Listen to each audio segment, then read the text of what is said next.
Hi guys, today we are going to be discussing the steps in recombinant DNA technology. Okay, so when we talk about steps in recombinant DNA technology, you must remember ICITAS. Okay, so ICITAS, I for isolation, C for cut, I for insert, T for transform, A for amplify, and S for screening, ICITAS. So let's go and discuss each step one by one. Alright, so the first step is isolation. So what do you isolate? There are two things that you need to isolate. So the first one, you need to isolate the plasmid or the vector from a bacterial cell. Alright, so we take the plasmid out of the bacterial cell. So that's the first one. And the second one is you also need to isolate your gene of interest from the cell of origin. Okay, like this one. Okay, so you take the DNA out, you take the chromosome out. Which chromosome containing the gene of interest. Okay, so that's the first step, isolation. Second step is cut. So you need to cut both your plasmid and also your gene of interest. So you need to cut your plasmid open. Okay, so as I have discussed with you yesterday, your plasmid contain multiple cloning site. So multiple cloning site is the site where your plasmid will be cut open by your restriction enzyme.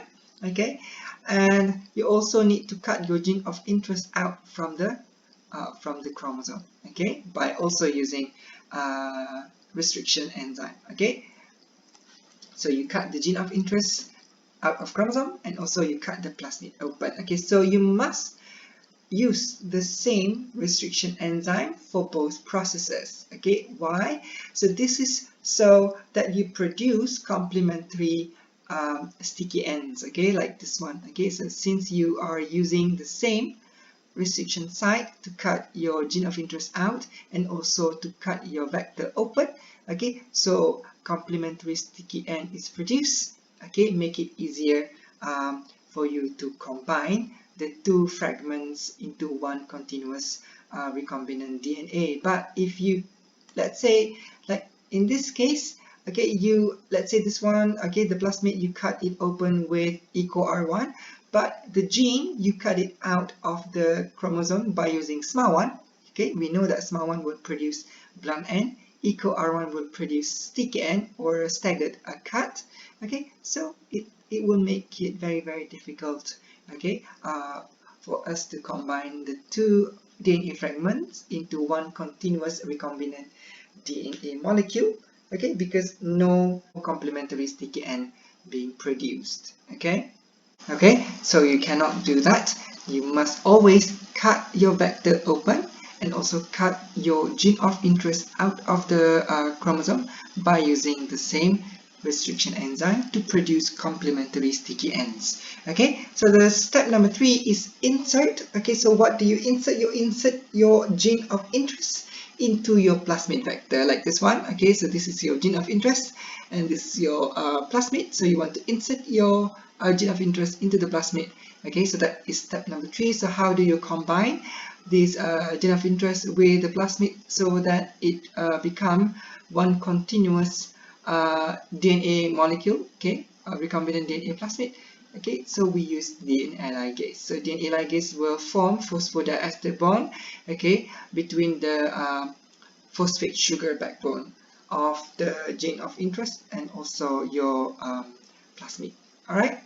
Now, step number 4 is transformation. So what is transformation? Transformation is a process where you allow the host cell to take up the recombinant DNA plasmid that you have produced earlier on. Okay, so that is step number 4, transformation. Step number 5 is amplification. So amplification dalam bahasa Melayu memperbanyakkan lah. Okay, so apa yang awak perbanyakkan tu? Okay, so awak perbanyakkan awak punya host cell tadi. Okay, so tadi kita dapat satu kan? Okay, so kita perbanyakkan host cell tersebut. Okay, so lepas awak dah buat transformation, lepas awak dah masukkan awak punya recombinant DNA tersebut, awak nak memperbanyakkan dia lah. Okay, so that is step number 5, amplification. So amplification is culturing process. So you culture your host cell on a media containing amplicillin antibiotic and also X-gal. Okay, so once they grow, okay, culturing is also the same meaning as growing. Okay, so they will start dividing. Okay, so from one cell will become many clones of cell. Okay, so they will produce colonies on a media like this one. Okay, so they will form colonies on the media. And the last step, okay, step number 6 is screening. So screening is meaning looking for which bacteria colony containing recombinant DNA. Okay, yang ada recombinant DNA lah, maksudnya DNA yang ada insert lah, DNA yang ada gene of interest. Okay, alright, so that is screening. So screening, we want to look for which bacteria colony carrying plasmid with gene of interest ataupun recombinant DNA. Okay, so that's step number 6, selecting bacterial colony carrying recombinant DNA plasmid. Okay, so the most popular screening method adalah blue-white screening. Okay, alright, so ingat lagi tak tadi kita grow kan, tadi kita culture kita punya bakteria kita. Okay, selepas proses transformation kita culture dia di dalam media yang containing dua benda. Benda yang pertama adalah ampicillin antibiotik, betul tak? Dan benda yang kedua adalah awak punya X-gel. Okay, so sekarang kita tengok dulu kepada awak punya ampicillin antibiotik. Okay. Okay guys, so ini adalah plasmid yang kita gunakan. Tengok betul-betul pada plasmid tersebut kita ada gene yang kita panggil sebagai ampicillin resistant gene. Okay, alright, yang menyebabkan sesiapa yang mengambil plasmid ini boleh jadi resistant kepada ampicillin. Bagi ampicillin kepada dia, dia tak mati. Okay, alright. So ini adalah cara yang pertama kita gunakan untuk bezakan okay, antara bakteria yang sudah berjaya ambil dengan bakteria yang tidak berjaya ambil awak punya plasmid. Okay, yang berjaya undergo proses transformation dengan yang tidak berjaya dalam proses transformation. Okay, so that is the first way of selecting. Okay, so that's why this ampicillin resistant gene acting as the first selection marker, okay, enables us to differentiate between cell that has successfully taken up plasmid, okay, with the bacteria that has not successfully taken up the plasmid. Okay, because bacteria that has not successfully taken up plasmid will not have this gene. Okay, so they will not be resistant to ampicillin, so that's why they will die. Okay, so all the bacteria colonies that appear on the media must have successfully taken up the plasmid because they survive in the media containing ampicillin antibiotics. Okay, now, but there are two types of plasmid. Okay, so the first type of plasmid is the plasmid with gene of interest, and the second type is the plasmid whereby the gene of interest has not successfully entered the plasmid. Okay, so this is the recombinant DNA that has been formed. This is whereby the plasmid just recombine again only. Okay, so there are two types of plasmid, so meaning there must be two types of bacteria. Okay, so bacteria containing recombinant plasmid, okay, or bacteria containing the normal plasmid. Okay, plasmid without gene of interest, plasmid without insert. So how do we differentiate between the two bacteria? Okay, so your LEGZ gene now becoming the second selection marker. Okay, so let's have a look at this LEGZ gene. So we know that LEGZ gene produces beta-galactosidase. Okay, and look at this LEGZ gene. In the middle of the LEGZ gene has the multiple cloning site. Okay, where the plasmid will be cut open. All right, so if the gene of interest has been inserted, okay, so it will be inserted in the middle here, like this one, causing your LEGZ gene to become disrupted. Okay, dia akan terganggu, LEGZ gene dia terganggu.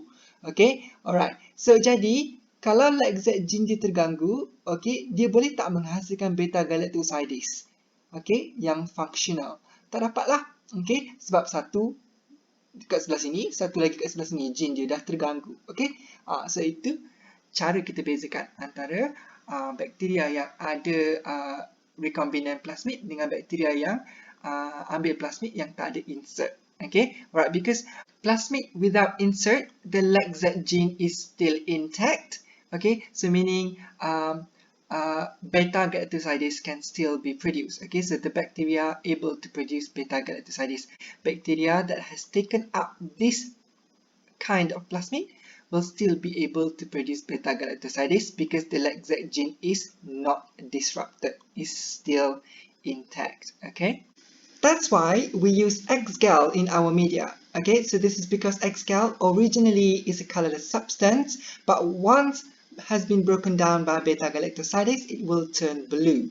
Alright, so if the bacteria has taken up plasmid with interest, okay, so it will carry a disrupted LAGZ gene. Okay, it will not be able to produce beta-galactosidase, so that bacteria will not be able to break down XGAL to blue substances, so that bacteria will remain as a white colony.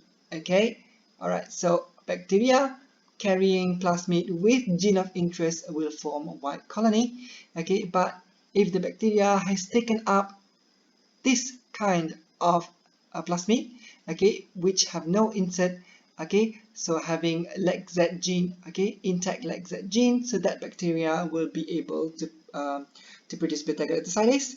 That bacteria will be able to break down XGAL, okay, into blue substances, so that's why you will see blue colony here. Alright, so in this case you will select white colony. So this is because we know that white colony, okay, has taken up plasmid with a gene of interest. Alright guys, so that's all for today. In the next video we will do a little bit of activity about this very method, ICITAS. So I shall see you next time.